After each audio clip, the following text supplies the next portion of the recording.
بسم اللہ الرحمن الرحیم۔ 1906 میں جب آل انڈیا مسلم لیگ کی بنیاد رکھی گئی، مسلم لیگ بر صغیر کے مسلمانوں کے نظریے کا ایک نام تھا، ایک قومی نظریہ تھا ان مسلمانوں کا جنہوں نے بر صغیر پر 1000 سال حکمرانی کی اور بر صغیر کو دنیا کا امیر ترین پڑھا لکھا اور پرامن ریاست بنائی۔ انگریز نے 100 سالہ حکومت میں بر صغیر کو دنیا کا غریب ترین ملک، تقسیم شدہ معاشرہ بنانے کی کوشش کی۔ یہاں پہ یہ میں بتانا چاہوں گا کہ 1857 میں جب دلی پر انگریز نے قبضہ کیا تو مسلمانوں کی انڈیا میں 17% آبادی تھی۔ انگریزوں کے خلاف جنگ آزادی میں ہندوؤں، سکھوں اور مسلمانوں نے برابر حصہ لیا۔ مسلم لیگ بر صغیر کے مسلمانوں کی سوچ، آزادی اور خودی کی محافظ تھی، لیکن وقت کے ساتھ ساتھ لیاقت علی خان کی شہادت کے بعد مسلم لیگ کے مختلف ادوار میں اس میں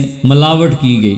لیکن آج اس وقت پاکستان مسلم لیگ کا جو حال کیا گیا ہے وہ ایک پاکستان کے نظریاتی سوچ کا اور مسلمانوں کے مستقبل کا قتل ہے۔ مسلم لیگ کو ایک پروگرام کے تحت پنجاب کی پارٹی بنایا گیا، بلوچستان میں اپنے مسلم لیگی لوگوں، خاندانوں کو کمزور کیا گیا، سندھ میں مسلم لیگیوں اور پاکستانی سوچ کے لوگوں کو کمزور کیا، سندھی سوچ کے لوگوں کو طاقت ملی، اور آپ کی اس پالیسی سے KPK میں آج پاکستانی اور مسلم لیگی سوچ کو انتہا پسند، علیحدگی پسند جماعت کو پروان چڑھنے کا پورا موقع دیا گیا۔ مسلم لیگی ہیروز، قائد اعظم کے ساتھیوں اور پاکستان بنانے والوں کو چھوڑ کر پشاور ایئرپورٹ آپ نے غفار خان کے نام سے منسوب کیا، جس نے اپنی قبر پاکستان میں ہونا پسند نہیں کی۔ یہ میرا سوال ہے اور جواب کا انتظار ہے۔